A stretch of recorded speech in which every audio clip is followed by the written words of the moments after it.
Mi cuñado anunció que tomaría control de la empresa de mi esposo y me dijo que yo ya no pintaba nada ahí.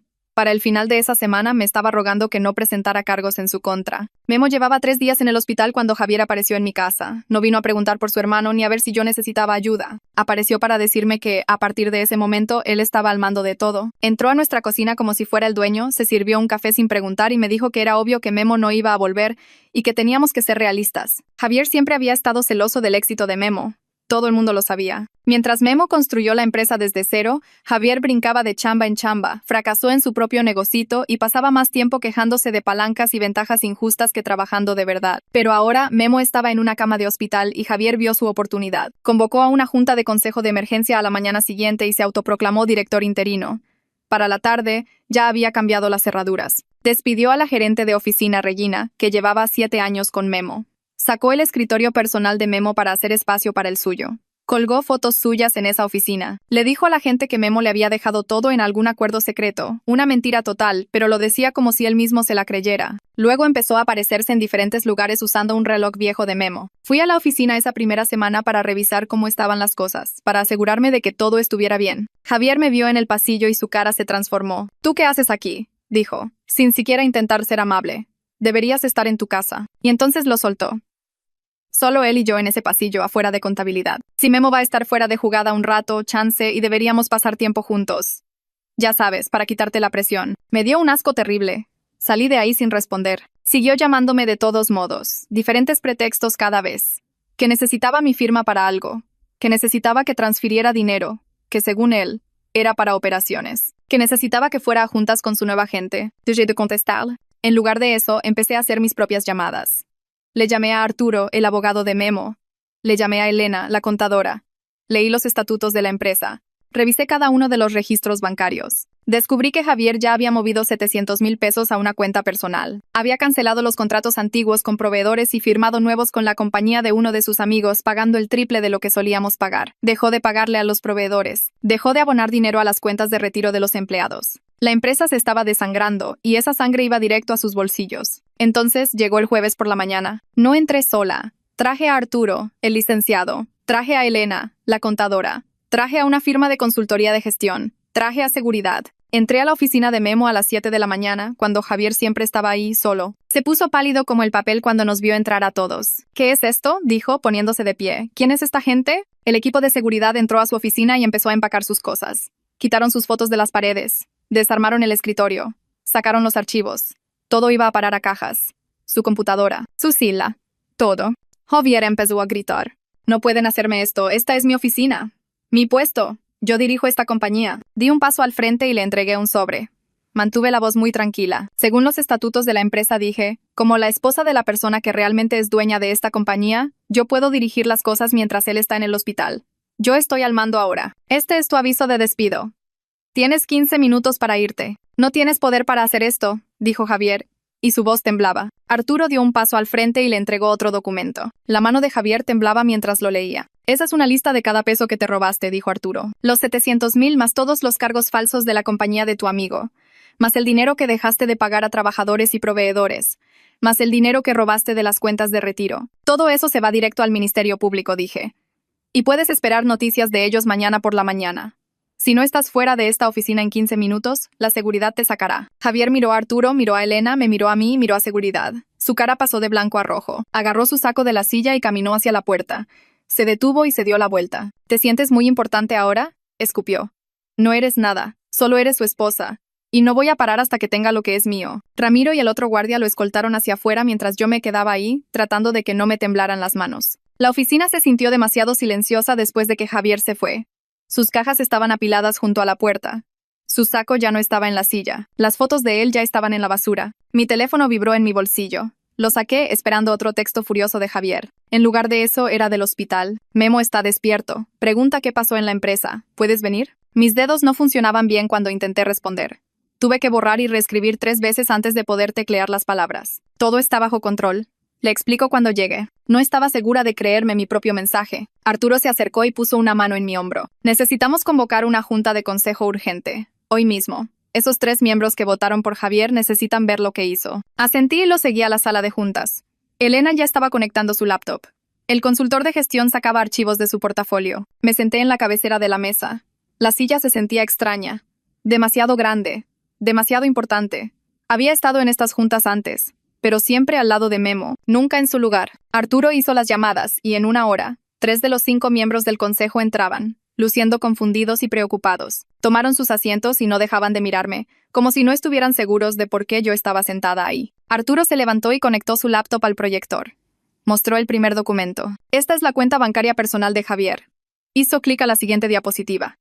Y esta es la cuenta de la empresa. Noten la transferencia de 700,000 pesos que ocurrió hace 6 días. Uno de los miembros del consejo se inclinó hacia adelante. Eso no está autorizado. Arturo volvió a hacer clic. Aquí están los contratos con proveedores que Javier canceló. Y aquí están los nuevos contratos que firmó con la empresa de su amigo. Noten que los precios son el triple de lo que pagábamos antes. La cara de otro miembro del consejo se puso roja. Nunca aprobamos esto. Arturo siguió pasando diapositivas. Aquí están los pagos a las cuentas de retiro que Javier detuvo. Aquí están las quejas de empleados por acoso y amenazas. Aquí están los cargos a la tarjeta de crédito de la empresa por gastos personales. La sala estaba en completo silencio, excepto por el sonido del clic de la laptop de Arturo. Se volteó para ver al consejo. Javier cometió fraude y robo. El Ministerio Público presentará cargos mañana por la mañana. La pregunta ahora es si este consejo apoyará al liderazgo legítimo durante la recuperación de Memo. Los 3 miembros se miraron entre sí. Luego me miraron a mí.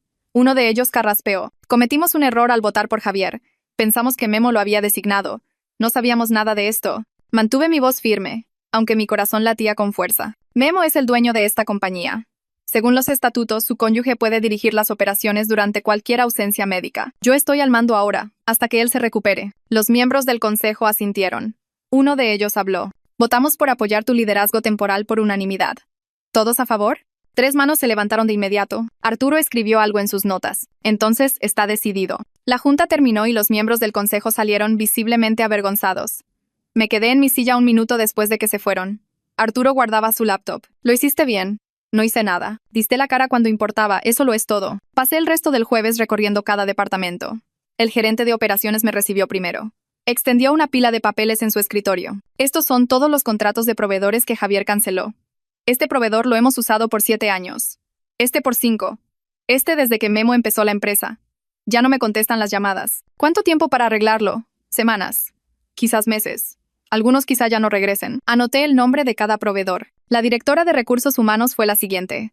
Tenía una carpeta de varios centímetros de grosor, formularios de quejas. Javier le gritaba a la gente. Amenazaba con despedirlos. Le dijo a 3 personas que eran unos inútiles. Degradó a 2 gerentes sin causa. Cambió el código de vestimenta para exigir traje, cuando siempre hemos sido casual de negocios. Despidió a la mujer de contabilidad que lleva aquí 9 años porque cuestionó uno de sus gastos. Me sentí mal leyendo las quejas. ¿Podemos recontratarla? Ya lo hice. Regresa el lunes. El gerente de producción me mostró la planta. 2 máquinas estaban paradas porque Javier se negó a aprobar el mantenimiento. Un envío de materiales estaba retrasado porque no pagó la factura. El calendario era un desastre porque seguía cambiando prioridades sin entender cómo funcionaba realmente la producción. Cada departamento tenía la misma historia. Javier había dañado algo en solo una semana. Tomé notas de todo. Prioricé lo que necesitaba arreglarse de inmediato versus lo que podía esperar. A las 5 de la tarde me dolía la mano de tanto escribir y la cabeza por todos los problemas. Manejé al hospital y encontré el cuarto de Memo. Estaba sentado en la cama por primera vez desde el accidente. Se veía agotado. Su rostro estaba pálido, pero sus ojos estaban claros y enfocados cuando entré. Intentó sonreír. Me dijeron que has estado ocupada. Me senté en la silla junto a su cama. Javier intentó robarse la empresa. Saqué mi teléfono y le mostré los registros bancarios, los contratos de proveedores, la documentación del robo. Memo cerró los ojos y se reclinó contra la almohada. Debía haberlo visto venir. Ha estado celoso desde que éramos niños. Siempre pensé que se le pasaría. Le conté todo lo que pasó esa mañana. La seguridad sacando a Javier. La junta del consejo. El voto de emergencia. Memo escuchó sin interrumpir. Cuando terminé, se quedó callado por un largo tiempo. Luego me miró. Necesito que tú dirijas la empresa hasta que yo esté lo suficientemente recuperado para volver. Las palabras me cayeron como un balde de agua fría. Yo he ayudado con la contabilidad. He estado en juntas. Pero nunca he dirigido operaciones. Nunca he tomado decisiones ejecutivas. Nunca he manejado departamentos ni he resuelto crisis. Memo debió ver el pánico en mi cara. Ya lo hiciste hoy. Manejaste a Javier. Obtuviste el apoyo del consejo. Estás evaluando los daños. Puedes hacer esto. Quería discutir, pero no podía. Alguien tenía que dirigir las cosas. Memo no podía hacerlo desde una cama de hospital, y yo era la única persona con la autoridad legal y el conocimiento de cómo funcionaba realmente la empresa. Respiré profundo. Está bien. Lo haré. Memo extendió su mano y tomó la mía. Gracias. Conduje a casa esa noche sintiendo que había envejecido 10 años en un solo día. Apenas dormí. Mi mente seguía repasando todos los problemas que había visto. Todas las cosas que necesitaban arreglarse. Todas las decisiones que tendría que tomar. El viernes por la mañana, llegué a la oficina a las 6. El estacionamiento estaba vacío excepto por un coche. Regina estaba en la puerta principal sosteniendo 2 vasos de café y una carpeta gruesa. Pensé que podrías necesitar ayuda. Me dio uno de los cafés y entramos juntas.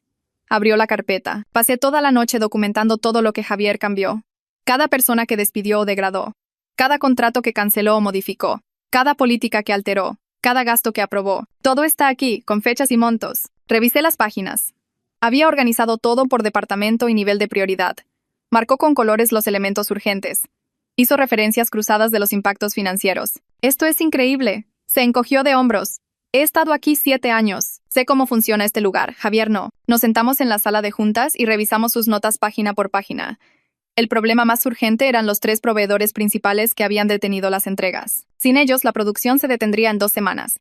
Todo lo demás podía esperar, pero eso no. Regina sacó su información de contacto. Deberías llamarles personalmente. Están enojados, pero respetaban a Memo. Si les explicas lo que pasó y arreglas las cosas, podrían volver. Tomé el teléfono y marqué al primer proveedor. Un hombre contestó al tercer timbrazo. Su voz era fría cuando le dije quién era. No tengo tiempo para más excusas. Su empresa nos debe 240,000 pesos y no hemos recibido pago en 3 semanas. Lo sé. Javier, el hombre que estaba temporalmente a cargo, estaba robando a la compañía y ha sido despedido. Soy la esposa de Memo y estoy dirigiendo las cosas ahora. Quiero pagarle el saldo total más una cuota de penalización por el inconveniente. Hubo silencio al otro lado de la línea. ¿Cuánto de penalización? 40,000 pesos. Así que 280,000 pesos en total. Se lo transferiré ahora mismo mientras estamos en el teléfono, si usted restaura nuestro calendario de entregas. Más silencio. Luego su tono cambió ligeramente. ¿Habla en serio? Completamente en serio. Deme su información bancaria. Me dictó los números de ruta y entré a la cuenta de la empresa. Ingresé la transferencia. Le di a enviar. El dinero se transfirió mientras él seguía en la línea. Ya debería verlo. Escuché que tecleaba. Luego habló de nuevo. Lo veo. De acuerdo. Reanudaremos las entregas el lunes por la mañana. Gracias. De verdad se lo agradezco. Colgó y pasé al siguiente proveedor. Misma conversación. Misma oferta. Misma transferencia bancaria durante la llamada. Para el mediodía, había contactado a los 3 proveedores principales y restaurado los calendarios de entrega. Le costó a la empresa 240,000 pesos adicionales en pagos de penalización, además de los saldos originales. Arturo estaba en la oficina revisando contratos cuando le conté. Asintió. Es control de daños necesario. Mucho menos de lo que perderíamos por paros de producción o por encontrar nuevos proveedores. Valió cada centavo. Mi teléfono sonó y no reconocí el número. Contesté, y la voz de un hombre sonó enojada y exigente. Habla el señor Gutiérrez. Javier firmó contratos con mi compañía y quiero mi pago. Ahora. Puse la llamada en altavoz y le hice señas a Arturo para que escuchara. Esos contratos son nulos. Fueron firmados mediante fraude y no los vamos a respetar. La voz subió de tono. No puede hacer eso, los demandaré. Arturo se inclinó hacia el teléfono. Habla Arturo Morales, el abogado de la empresa. Si procede legalmente, será nombrado como cómplice en el caso de fraude de Javier. El Ministerio Público está muy interesado en hablar con la gente que se benefició de su fraude. La línea se quedó en silencio. Luego el señor Gutiérrez habló de nuevo. Mucho más suave. Yo no sabía nada de ningún fraude. Javier dijo que era un negocio legítimo. Entonces no tendrá ningún problema en retirarse de contratos nulos. La llamada terminó. Arturo hizo una nota en su archivo. Un problema menos. Miré la lista que Regina había hecho. Todavía quedaban docenas más. El sábado por la tarde sonó el timbre y me encontré a Beatriz, la esposa de Javier, en mi porche. Se veía cansada. Tenía el pelo recogido en una cola de caballo desordenada y ojeras oscuras. Solo necesito hablar contigo unos minutos, dijo. ¿Puedo pasar? Me hice a un lado y entró a mi sala. Fuimos a la cocina y se sentó en la mesa sin que se lo pidiera. Serví 2 vasos de agua y me senté frente a ella. Se quedó mirando sus manos por un largo momento. Yo no sabía nada, dijo finalmente. De nada de esto. Javier me dijo que Memo iba a dejar el puesto. Dijo que Memo quería que él dirigiera la empresa. Dijo que todo estaba arreglado y era legal. No dije nada, solo esperé. Sacó su teléfono y me mostró mensajes de texto entre ella y Javier. Todas sus mentiras sobre la compañía. Sobre Memo estando de acuerdo con todo. Sobre cómo esta era su gran oportunidad. No tenía idea de que estaba robando, dijo Beatriz. No sabía nada del dinero ni de los contratos ni de nada. Guardó su teléfono y me miró directamente. Javier me ha estado mintiendo durante meses. Sobre entrevistas de trabajo que nunca ocurrieron. Sobre oportunidades que no existían. Ayer descubrí que tenemos 3 meses de retraso en la hipoteca. 3 meses. Me dijo que todo estaba bien. Su voz se quebró un poco, pero continuó. No te estoy pidiendo que retires los cargos. Hizo lo que hizo y tiene que enfrentarlo. Pero quería que supieras que le voy a pedir el divorcio. Me llevo a los niños a casa de mi madre. ¿Nos vamos mañana? Sentí algo inesperado. Lástima. Beatriz no era parte de los planes de Javier. Era otra persona a la que le mintió. Otra persona a la que lastimó mientras perseguía algo que creía merecer. No presentaré ningún cargo en tu contra, dije. Y me aseguraré de que Arturo sepa que no estuviste involucrada. Ella asintió y se puso de pie. Gracias. Caminó hacia la puerta y se detuvo. Lo siento, por todo. Luego se fue. El domingo pasé todo el día en el hospital con Memo. Estaba sentado cuando llegué y se veía con mejor color. El doctor dijo que estaba progresando bien. Hablamos de cada decisión que había tomado desde el jueves. Cada proveedor al que llamé. Cada pago que envié. Cada persona con la que hablé. Escuchó sin interrumpir y cuando terminé, sonrió. Hiciste exactamente lo que yo habría hecho, dijo. Quizás mejor porque lo hiciste con más calma. Le pregunté sobre los siguientes pasos. Sobre cómo estabilizar las operaciones y reconstruir la confianza con el personal. Sacó un bloc de notas y pasamos 2 horas revisando prioridades. ¿A qué clientes contactar primero? ¿Con qué empleados hablar personalmente?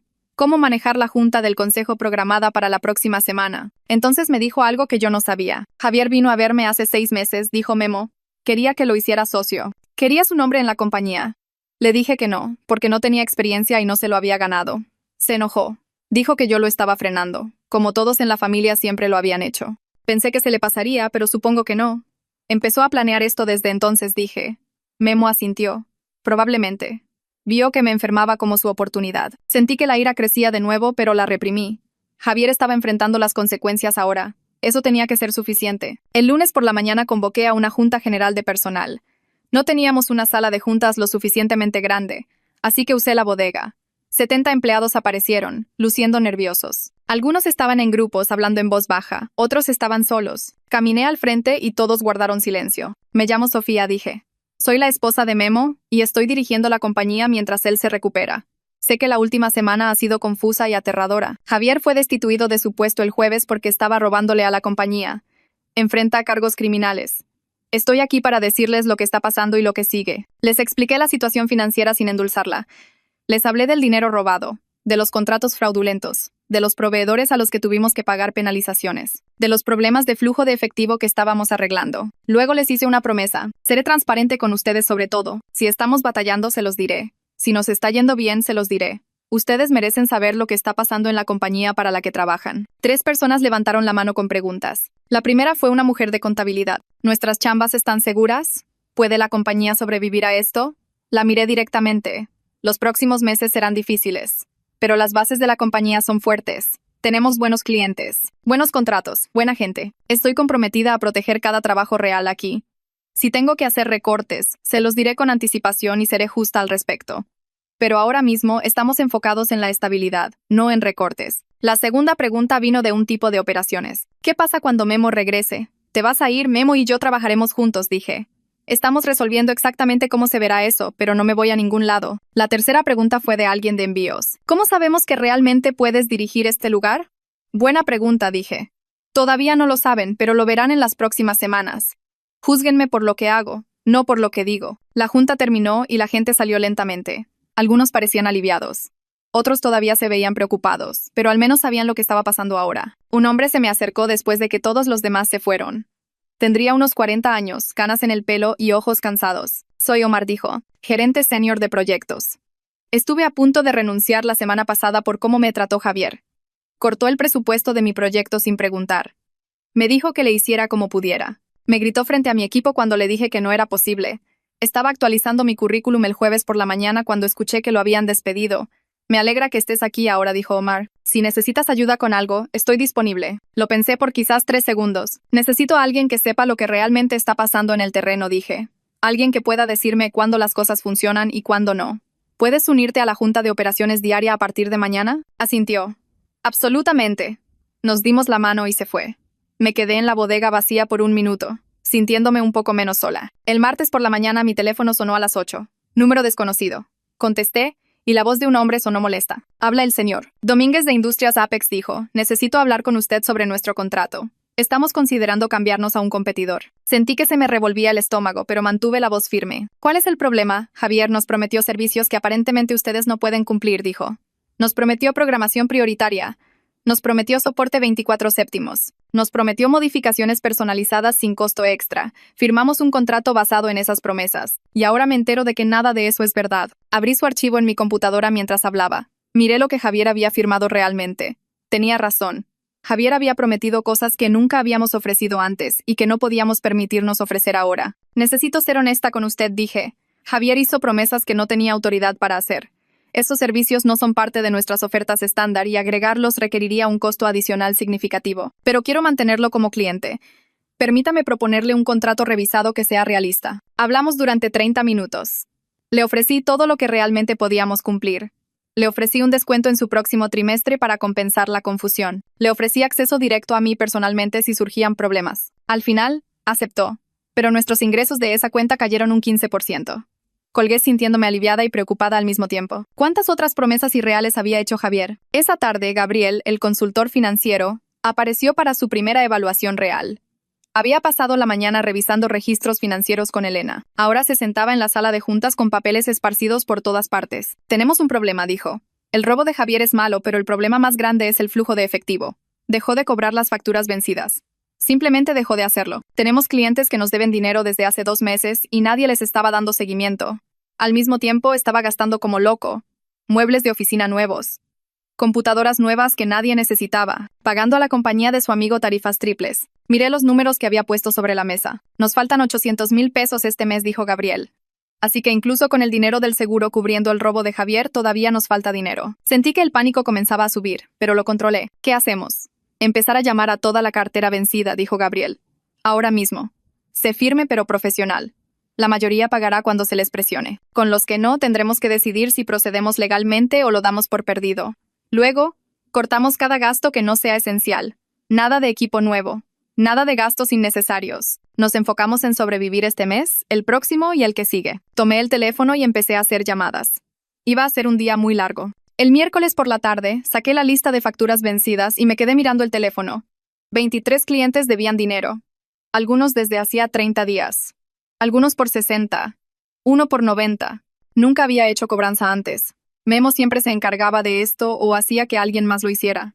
Me sudaban las manos sosteniendo el teléfono. Marqué el primer número. Un hombre contestó y le expliqué quién era y por qué llamaba. Se disculpó de inmediato y dijo que había estado esperando una factura que nunca llegó.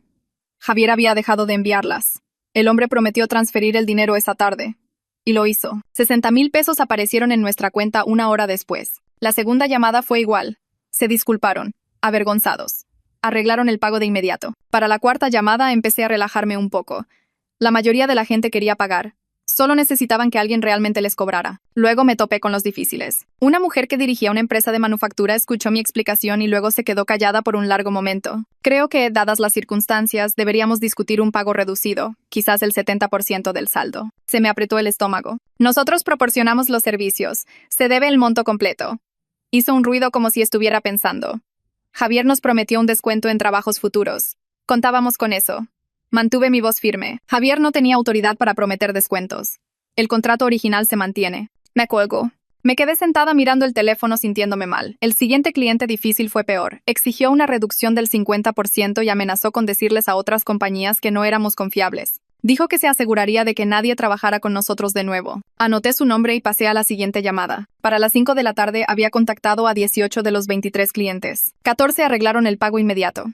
2 pidieron unos días extra, lo cual parecía razonable. 2 exigieron descuentos que no les di. Me sentía agotada y mi voz estaba ronca. Llamé a Arturo y le expliqué la situación con los 2 clientes difíciles. Me dijo que le enviara su información y que él se encargaría. El jueves por la mañana, Arturo me llamó. Había contactado a ambos clientes difíciles con cartas legales formales detallando sus obligaciones contractuales. Uno pagó de inmediato. El otro seguía negándose. Arturo dijo que presentaría una demanda de cobro si era necesario, pero pensó que la amenaza sería suficiente. Para el jueves por la tarde, el segundo cliente pagó. Habíamos recuperado 640,000 de los 800,000 pesos que faltaban. Los 160,000 restantes tendrían que salir de recortar gastos y retrasar compras de equipo que Gabriel había planeado. No era ideal, pero era manejable. El jueves por la noche, estaba en casa preparando la cena cuando mi teléfono vibró. Un correo de Arturo. El abogado de Javier había enviado una carta. Abrí el archivo adjunto y lo leí parada en mi cocina. La carta alegaba que Javier tenía derecho a una compensación por su semana de trabajo como director interino. Alegaba despido injustificado. Amenazaba con una demanda por daños y perjuicios. Sentí que mis manos empezaban a temblar, pero esta vez era de coraje, no de miedo. Llamé a Arturo de inmediato. Él ya había empezado a redactar una respuesta. Me la leyó por teléfono. Una lista detallada de cada peso que Javier robó, cada contrato fraudulento, cada pago faltante a proveedores y cuentas de retiro. Cada cosa documentada con fechas y montos. Arturo envió la respuesta esa noche. Nunca volvimos a saber del abogado de Javier. El jueves por la noche, conduje al hospital. Memo estaba en su habitación con su laptop abierta sobre la mesa de la cama. Informes financieros cubrían la pantalla. Una enfermera estaba parada junto a la puerta, luciendo frustrada. Se supone que debe descansar. No me hace caso. Memo levantó la vista cuando entré. Su cara estaba pálida, pero sus ojos estaban agudos. Necesito saber qué está pasando. Acerqué una silla a la cama y cerré su laptop. Necesitas confiar en que yo manejaré las cosas. Los doctores dicen que necesitas unas semanas más. Sacudió la cabeza. Puedo trabajar desde aquí, revisar informes, tomar decisiones. Tomé su mano. Tú construiste esta compañía. Sabes cómo dirigirla. Pero ahora mismo necesitas dejarme dirigirla a mí. Déjame proteger lo que construiste. Me miró por un largo momento. Luego asintió lentamente. Está bien. Pero llámame si pasa algo importante. Le prometí que lo haría. El viernes por la mañana, un investigador del seguro llegó a las 9. Un hombre de mediana edad con un portafolio y una tablet. Esta es la documentación más completa que he visto en un caso de fraude. Su contadora hizo un trabajo excelente. El reclamo debería ser aprobado en 2 semanas. Sentí un gran alivio. Durante la investigación, Elena encontró algo más. Javier había usado tarjetas de crédito de la empresa para gastos personales. Restaurantes, ropa, electrónicos. 160,000 pesos en total. Me mostró los estados de cuenta con ciertos cargos resaltados. Estos no eran gastos de negocios. El investigador los agregó a sus notas. Llamé a Arturo tan pronto como el investigador se fue. Agregó el fraude con tarjeta de crédito a la denuncia penal. 1 hora después, me llamó. El Ministerio Público está tratando esto como un caso de fraude grave ahora. El lunes siguiente, tuve que tomar mi primera decisión estratégica importante. Un cliente potencial quería contratarnos para un proyecto que requeriría 3 miembros adicionales de personal. Buenos ingresos, pero todavía nos estábamos recuperando financieramente. Llamé a Gabriel primero. Sacó las proyecciones y me explicó los números. Luego llamé a Omar. Me explicó lo que el proyecto requeriría operacionalmente. Hablamos durante 1 hora sobre riesgos y beneficios. Decidí licitar por el contrato, pero a un precio más alto del que normalmente tendríamos. Un precio que tomaba en cuenta nuestra situación actual y el riesgo de expandirnos mientras nos recuperábamos. Gabriel pensó que era inteligente. Omar estuvo de acuerdo.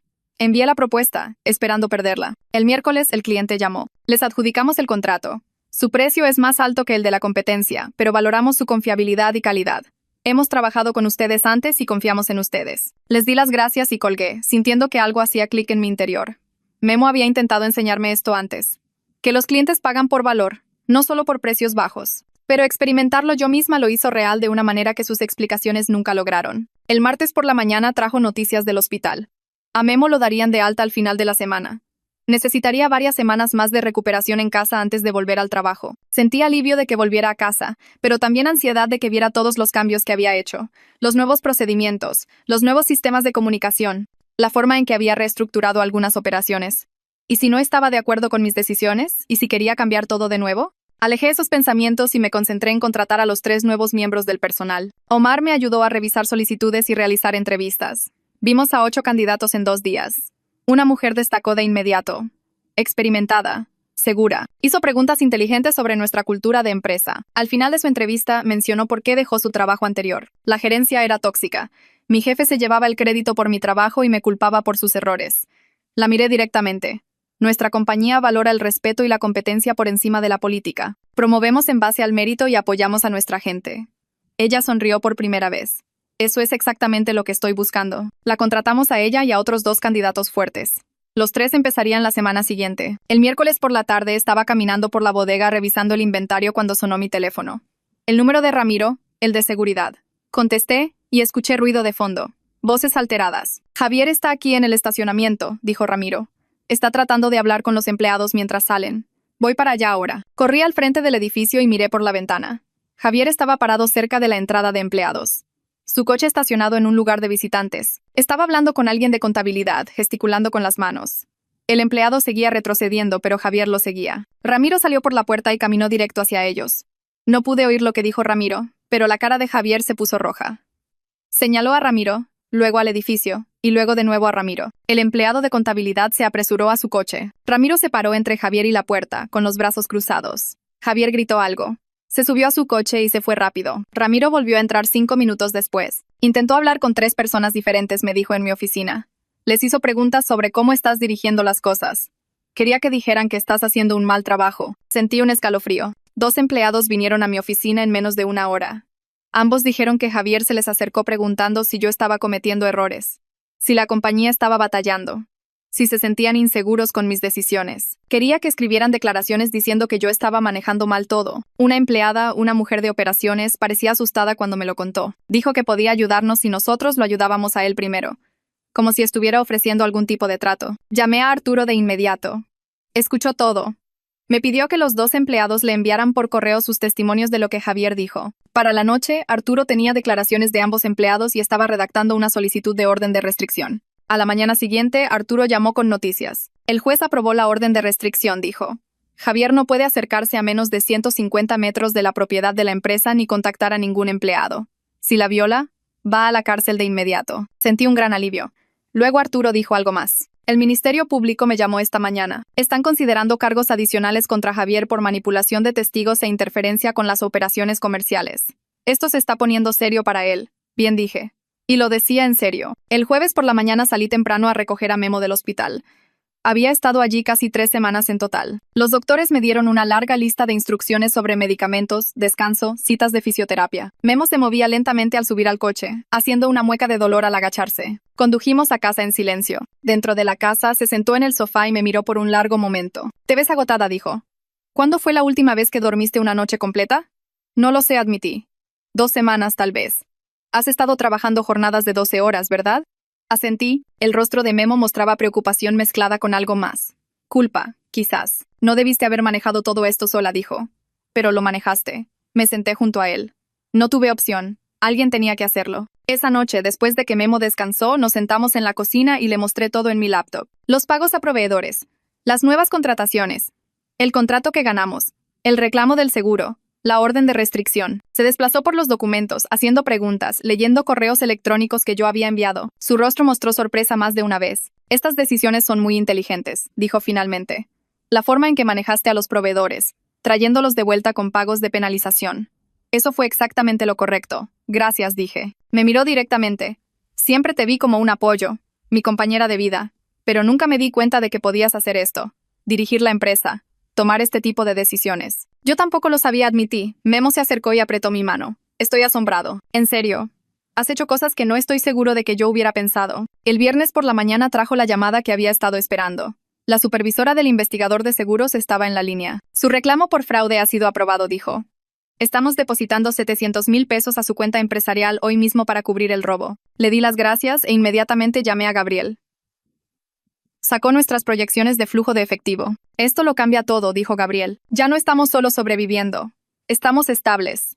Si tomamos decisiones inteligentes en los próximos meses, podemos realmente crecer». La semana siguiente, Memo empezó a unirse a nuestras juntas matutinas por videollamada.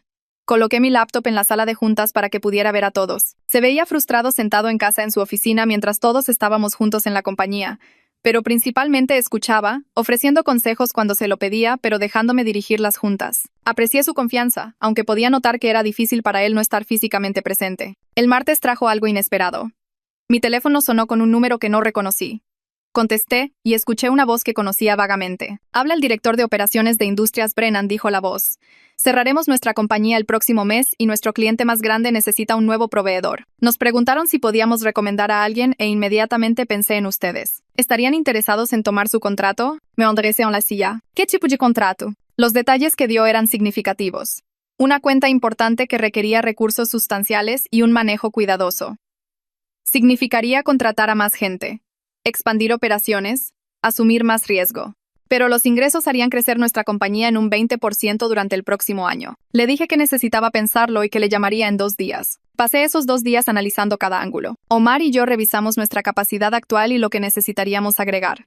Gabriel corrió proyecciones financieras mostrando diferentes escenarios. Me reuní con cada jefe de departamento preguntándoles si podían manejar la expansión. Memo se mantuvo al margen deliberadamente. Es tu decisión, me dijo durante una videollamada.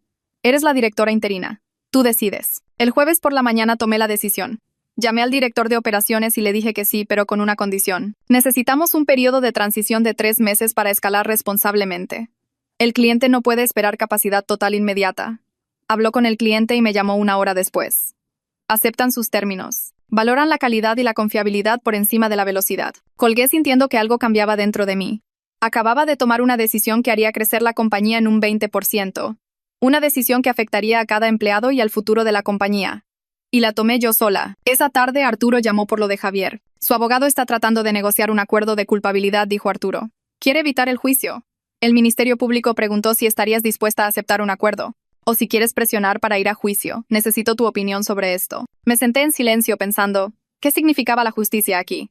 Castigo, restitución, prevención, todo eso. No lo sé todavía, le dije a Arturo. Déjame pensarlo. Dame hasta el lunes. Colgué y me quedé mirando la pantalla de mi computadora, pensando en Javier y las consecuencias y lo que realmente quería de todo esto. El lunes por la mañana llamé a Arturo y le dije que había tomado mi decisión sobre el caso de Javier. Quería una reunión con el fiscal del Ministerio Público para discutir los términos. Arturo la organizó para el martes por la tarde. Entré a la oficina del fiscal con Arturo a mi lado y una carpeta llena de documentación sobre todo lo que Javier había hecho. La fiscal era una mujer de unos 40 años que fue directo al grano.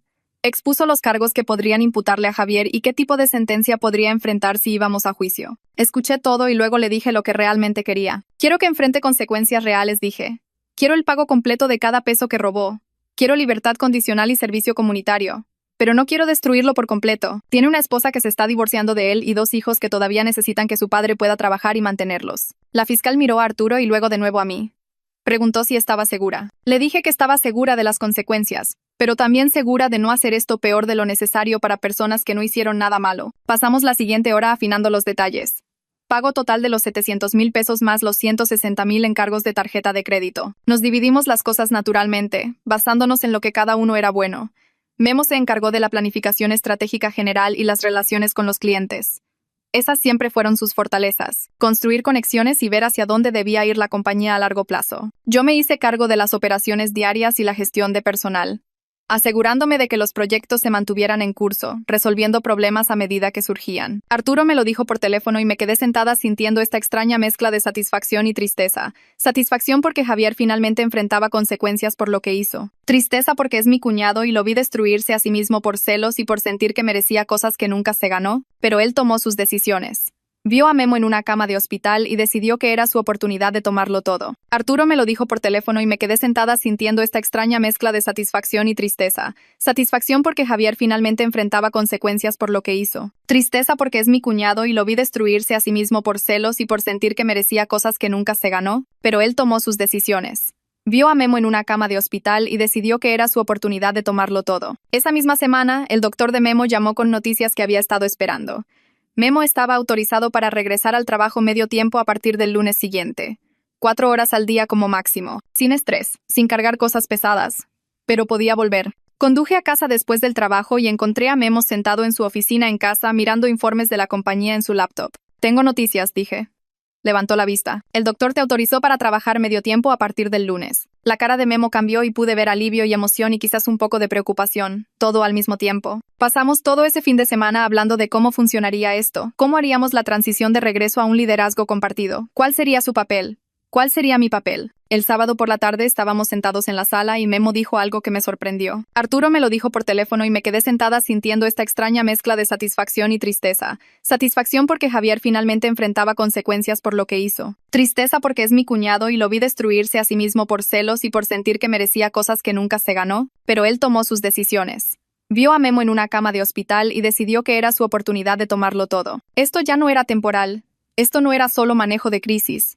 Esto era real. Llegó el lunes por la mañana y llegué temprano a la oficina para asegurarme de que todo estuviera listo.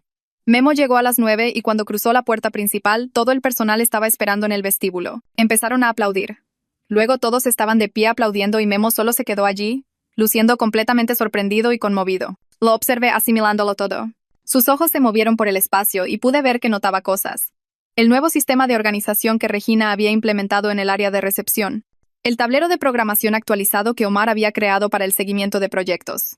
El muro de reconocimiento de empleados que Gabriel había sugerido que agregáramos. Pequeñas cosas, pero mostraban cuánto había cambiado en 5 semanas. Caminamos juntos de regreso a su oficina y él se detuvo en la puerta. «¿Reorganizaste todo?», dijo. «Lo hice», le dije. «Necesitábamos un mejor flujo de trabajo». Asintió lentamente y entró. Ese primer día, principalmente observó.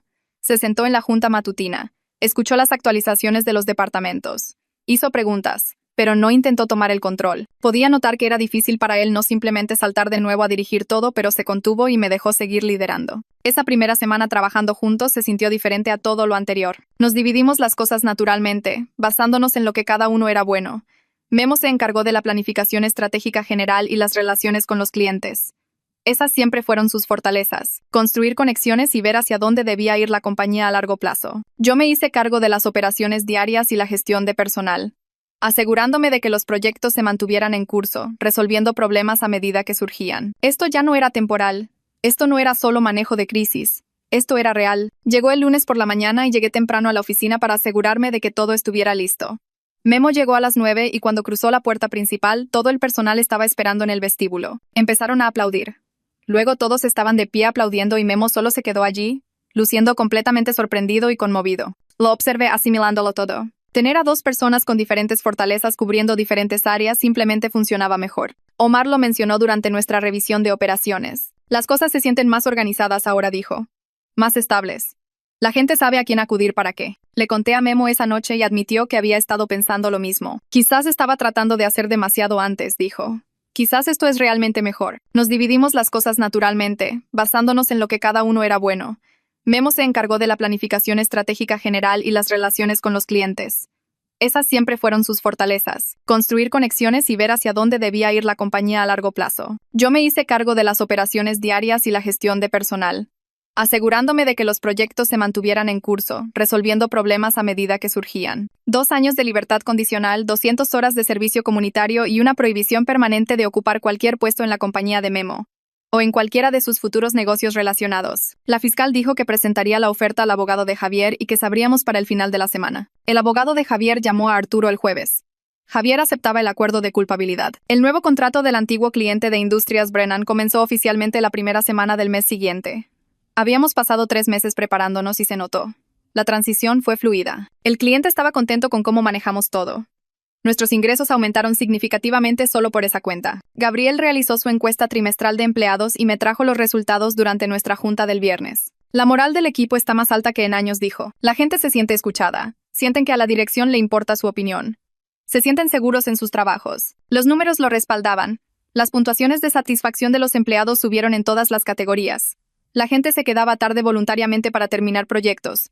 La rotación voluntaria era casi 0. La cultura de la empresa había cambiado por completo desde lo que era antes de la crisis. Antes, cuando solo Memo dirigía todo y la gente sentía que solo eran trabajadores haciendo un trabajo, ahora se sentían parte de algo. 2 meses después de haber despedido a Javier y tomado el control de la compañía, estaba sentada en una junta con Memo y nuestros jefes de departamento revisando los resultados trimestrales. Los números eran mejores que buenos, eran geniales. Ingresos un 30% más altos que el mismo trimestre del año anterior.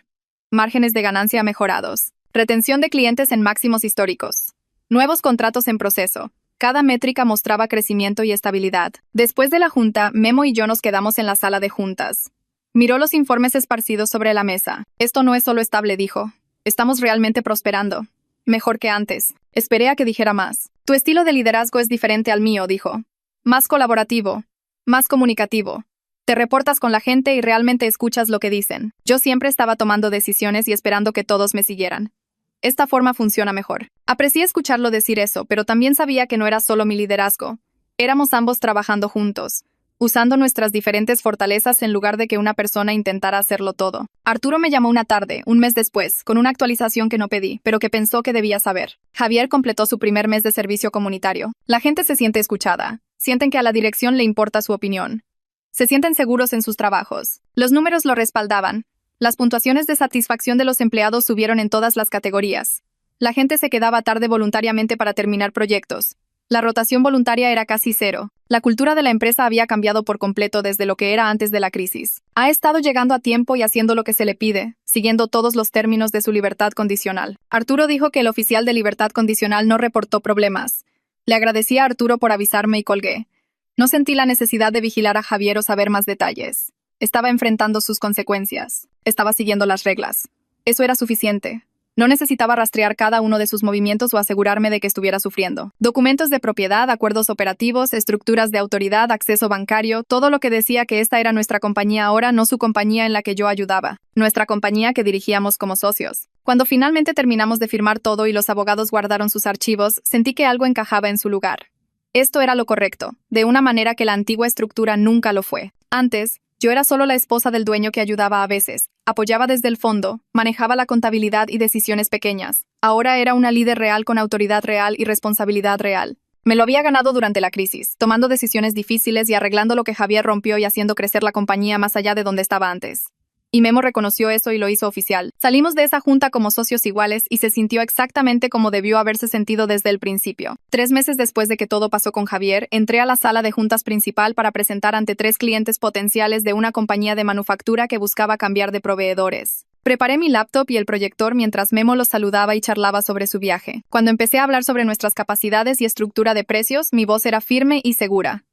Respondí sus preguntas técnicas sin dudar. Expliqué nuestro proceso de control de calidad y les mostré nuestras métricas de rendimiento del último trimestre. A mitad de la presentación me di cuenta de que no estaba nada nerviosa. La incertidumbre que sentí esas primeras semanas después de despedir a Javier había desaparecido por completo. Conocía esta compañía por dentro y por fuera ahora. Me había ganado esta confianza a través de 3 meses de tomar decisiones, resolver problemas y liderar al equipo. Los clientes preguntaron sobre nuestra capacidad para su volumen y les expliqué nuestro calendario de producción y cómo escalaríamos para satisfacer sus necesidades. Firmaron el contrato antes de irse. 2 semanas después, la junta mensual del consejo se centró enteramente en los planes de crecimiento para el próximo año. Me paré al frente de la sala con Memo y dividimos la presentación entre nosotros. Yo cubrí las mejoras operativas que habíamos hecho y los nuevos contratos con clientes que habíamos traído. Memo presentó las proyecciones financieras y las alianzas estratégicas que estaba desarrollando. Los 5 miembros del consejo escucharon, hicieron preguntas y tomaron notas. Al final, uno de ellos, el mismo que había votado por Javier en esa junta de emergencia, carraspeó y me miró directamente. Le debemos una disculpa, dijo. Tomamos una decisión terrible al votar por Javier para el liderazgo sin la verificación adecuada. La forma en que usted manejó esta crisis e hizo crecer la compañía a pesar de ella ha sido notable. Los otros miembros del consejo que habían apoyado a Javier asintieron y estuvieron de acuerdo. Les di las gracias y dije que todos estábamos enfocados en seguir adelante ahora. Después de la junta, Memo y yo llamamos a Omar a la oficina. Habíamos creado un nuevo puesto llamado director de operaciones para formalizar todo lo que él había estado haciendo durante los últimos meses. Omar había demostrado ser invaluable en la gestión de las operaciones diarias y en la resolución de problemas antes de que se convirtieran en crisis. Le hablé sobre la promoción y el significativo aumento que venía con ella. Su rostro se iluminó y nos dio las gracias a ambos. Confío completamente en tu juicio sobre las decisiones operativas, le dije. Te has ganado este puesto. Al día siguiente, Regina pasó por mi oficina con los informes administrativos semanales. Los dejó en mi escritorio y luego se sentó frente a mí. Necesito decirte algo, dijo. Doy gracias todos los días de que Javier me despidiera. Me reí porque sonaba absurdo. Ella sonrió y continuó. Ser recontratada con un salario mucho mejor y responsabilidad real ha cambiado mi vida. Dependes de mi conocimiento de cómo funciona esta compañía y realmente escuchas mi opinión. Nunca tuve eso antes. Le dije que ella era mi mano derecha en la gestión de todo lo administrativo y que no podría hacer este trabajo sin su conocimiento institucional. 4 meses después de haber despedido a Javier y tomado el control de la compañía, Memo y yo trabajábamos juntos mejor que nunca en nuestro matrimonio. Estábamos en la oficina tarde una noche revisando algunas revisiones de contrato. Él levantó la vista de su laptop y dijo que hacíamos un buen equipo. Estuve de acuerdo. La crisis nos obligó a ambos a crecer en formas que necesitábamos. Yo me convertí en una líder real en lugar de solo apoyar desde el fondo. Él se convirtió en un verdadero socio en lugar de tratar de controlarlo todo él mismo. Nuestro matrimonio era más fuerte porque habíamos sido probados y lo superamos juntos. Las finanzas de la compañía ese trimestre mostraron ingresos récord. Nos estaba yendo mejor que incluso las proyecciones de Memo antes de su hospitalización. Gabriel entró a nuestra oficina con los números finales y nos explicó el desglose. La combinación de una mejor gestión de operaciones, la mejora de la moral del personal y los nuevos contratos que habíamos traído lo habían transformado todo. Los ingresos subieron en todas las categorías. Los márgenes de ganancia eran más altos. La retención de clientes estaba en máximos históricos. Memo miró los números y luego a mí y dijo que esto era notable. Me encontré a Beatriz en un café del centro un sábado por la mañana. Estaba ordenando cuando entré y nos reconocimos al mismo tiempo. Tomamos nuestras bebidas y nos sentamos en una pequeña mesa cerca de la ventana. Me contó sobre su nuevo trabajo en una firma de marketing y cómo los niños se estaban adaptando al divorcio. Les estaba yendo mejor de lo que esperaba. Me agradeció de nuevo por tratarla con respeto durante el peor periodo de su vida. Le dije que me alegraba que estuviera rehaciendo su vida y siguiendo adelante. Hablamos quizás 10 minutos, y luego cada una siguió su camino. Arturo me llamó una tarde, unos 6 meses después de que Javier aceptara el acuerdo de culpabilidad. Pensó que debía saber que Javier había completado todos sus requisitos de libertad condicional. Estaba trabajando en una bodega y viviendo en un pequeño apartamento al otro lado de la ciudad. El oficial de libertad condicional informó que había cumplido con todo. Le agradecí a Arturo por la actualización. No sentí la necesidad de saber más detalles o vigilar a Javier. Él se buscó todo esto y, con suerte, aprendió algo al enfrentar consecuencias reales. Eso fue suficiente para mí. Memo y yo celebramos nuestro aniversario de bodas ese mes con una cena en el restaurante donde tuvimos nuestra cena de ensayo años atrás. Durante el postre, hablamos sobre cuánto nos había cambiado a ambos la crisis con Javier. Admitió que estaba equivocado al nunca verme como una socia comercial potencial antes. Siempre había pensado en mí como un apoyo, pero no capaz de un liderazgo real. Yo admití que estaba equivocada al nunca presionar por un papel más activo hasta que las circunstancias me obligaron. Ambos habíamos crecido en formas que necesitábamos y nuestra relación era mejor por ello. La revisión anual de la compañía mostró un crecimiento del 30% desde que tomé el control durante la crisis. La retención de empleados estaba en su punto más alto. Los cambios que habíamos hecho juntos habían transformado toda la cultura. Más comunicación abierta entre la dirección y el personal. Toma de decisiones colaborativa en lugar de órdenes de arriba hacia abajo. Mejor equilibrio entre el trabajo y la vida personal y respeto por el tiempo de las personas. Gabriel presentó los resultados a toda la compañía en una junta general y la gente realmente aplaudió. La compañía que Memo construyó y casi pierde por los celos de su hermano era ahora más fuerte de lo que nunca había sido. 7 meses después, me senté frente a una mujer que entrevistaba para gerente senior de operaciones y me di cuenta a mitad de hacerle preguntas de que no estaba nada nerviosa. Había hecho 12 de estas entrevistas en las últimas 2 semanas y cada una se sentía más fácil que la anterior. La mujer respondió mi pregunta sobre cómo manejar disputas con proveedores e hice notas sobre su respuesta sin dudar de mí misma. Después de que se fue, me senté en esa misma oficina donde Javier había puesto sus fotos y pensé en la persona que era esa primera mañana cuando la seguridad empacó sus cosas. Esa versión de mí apenas podía hablar sin que me temblara la voz. Ahora estaba contratando personal senior y tomando decisiones que afectaban a más de 70 empleados sin sentir que necesitaba que alguien más me dijera que lo estaba haciendo bien. Memo entró mientras yo revisaba las notas de la entrevista y se sentó frente a mí con un café. Dijo que quería hablar de algo que había estado pensando últimamente. Levanté la vista y esperé. Me dijo que estaba agradecido de que toda la crisis con Javier hubiera sucedido, porque le mostró cosas sobre mí que nunca supo que existían. Dijo que durante años pensó en mí como un apoyo, pero nunca me vio como alguien que realmente pudiera dirigir operaciones o tomar decisiones comerciales difíciles. Admitió que eso estaba mal e era injusto, y que lamentaba que hubiera sido necesario casi perderlo todo para darse cuenta de que yo tenía habilidades de liderazgo reales que él nunca se había molestado en notar. Dijo que la crisis también lo obligó a él a convertirse en un mejor socio en nuestro matrimonio, porque antes siempre trataba el negocio como su cosa, en la que yo ayudaba a veces. Ahora estábamos construyendo algo juntos como verdaderos iguales y le gustaba más esa versión de nosotros. Le dije que yo también estaba agradecida, de una manera extraña, porque nunca habría presionado por un papel más importante si las circunstancias no me hubieran obligado. La compañía siguió creciendo cada trimestre y trajimos 3 nuevos contratos importantes solo ese mes. Me emocionaba ver las proyecciones y planificar cómo escalaríamos para manejar el nuevo trabajo. Esa emoción se sentía diferente a la de antes, cuando solo era la esposa del dueño que asistía a juntas y ayudaba con el papeleo. Ahora tenía mi propio propósito en la compañía y mi propia área donde tomaba decisiones reales que importaban. Me sentía orgullosa de lo que construimos juntos después de sobrevivir a la peor crisis que cualquiera de nosotros podría imaginar. Mirando hacia atrás ahora, puedo ver que la traición de Javier terminó siendo lo que nos empujó a ambos a convertirnos en mejores versiones de nosotros mismos. Descubrí que podía liderar, tomar decisiones difíciles y dirigir una compañía a través de una crisis. Memo aprendió a ser un verdadero socio en lugar de alguien que tomaba todas las decisiones solo. La compañía se fortaleció porque cambiamos la forma en que dirigíamos las cosas y tratábamos a la gente. A veces, los peores momentos de la vida te obligan a crecer y convertirte en la persona que siempre debiste ser, pero que nunca tuviste una razón para volverte, hasta que todo se vino abajo.